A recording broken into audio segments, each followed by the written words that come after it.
Do that one dance, baby. That one dance. Halo, perkenalkan saya Rini Agustina Putri.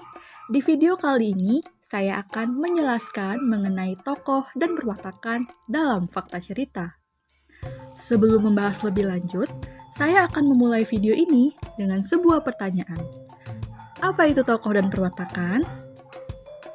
Tokoh merujuk pada individu-individu yang muncul di dalam cerita. Sedangkan perwatakan, menurut Stenen, mengartikan kata karakter dengan sikap, ketertarikan, keinginan, emosi, dan prinsip moral yang dimiliki tokoh. Kata tokoh memiliki arti yang berbeda dengan watak. Namun, karena keduanya saling berkaitan antara yang satu dengan yang lainnya, pembahasan tentang penokohan juga tidak dapat dilepaskan dari pembahasan tentang perwatakan. Penokohan adalah cara pengarang dalam melukiskan tokoh, sedangkan perwatakan adalah cara pengarang dalam menggambarkan watak dan kepribadian tokoh. Lalu, apa saja jenis-jenis tokoh? Tokoh-tokoh bisa diklasifikasikan sesuai dengan dasar pengklasifikasian yang digunakan. A. Berdasarkan fungsi penampilannya, seperti yang pertama, protagonis.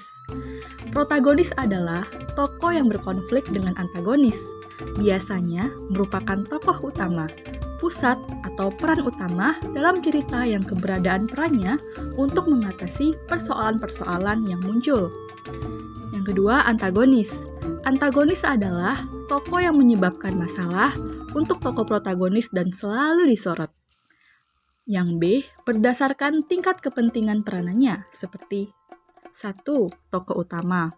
Tokoh utama adalah tokoh yang diutamakan dalam sebuah cerita.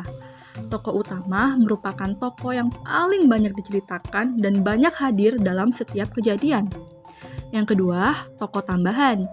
Tokoh tambahan adalah tokoh yang hanya muncul sedikit dalam cerita atau tidak dipentingkan dan kehadirannya hanya jika ada keterkaitannya dengan tokoh utama, secara langsung ataupun tak langsung, dan hanya tampil menjadi latar belakang cerita.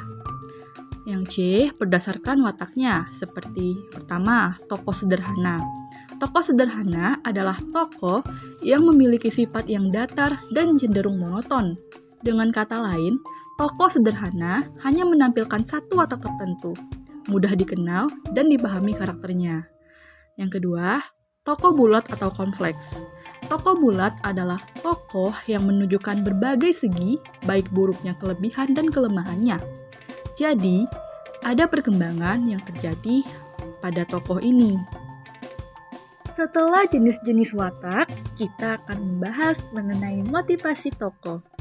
Dalam cerita, tokoh pasti melakukan tindakan tertentu. Tindakan yang dilakukannya pasti didasari oleh alasan tertentu yang sesuai dengan tindakannya itu. Alasan tokoh melakukan tindakan itu disebut dengan motivasi.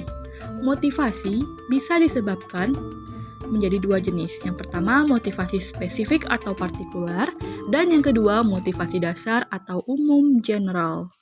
Motivasi spesifik adalah alasan atau reaksi spontan yang mungkin tidak disadari yang ditunjukkan oleh adegan atau dialog tertentu. Motivasi dasar adalah suatu aspek umum dari satu tokoh atau dengan kata lain, hasrat dan maksud yang memandu sang tokoh dalam melewati keseluruhan cerita.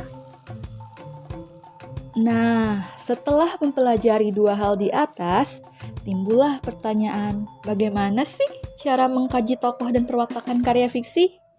Ada 4 cara yang dapat dilakukan untuk mengkaji tokoh dan perwatakan karya fiksi, yakni yang pertama, membaca seluruh teks, seperti cerpen atau novel atau karya fiksi lainnya. Yang kedua, mengidentifikasi tokoh beserta perannya. Yang ketiga, menentukan hubungan antar tokoh cerita. Dan yang keempat, interpretasi. Nah, itu dia teman-teman mengenai tokoh dan perwatakan dalam fakta cerita. Terima kasih sudah menonton. Mohon maaf jika ada salah kata. Sampai berjumpa di video selanjutnya.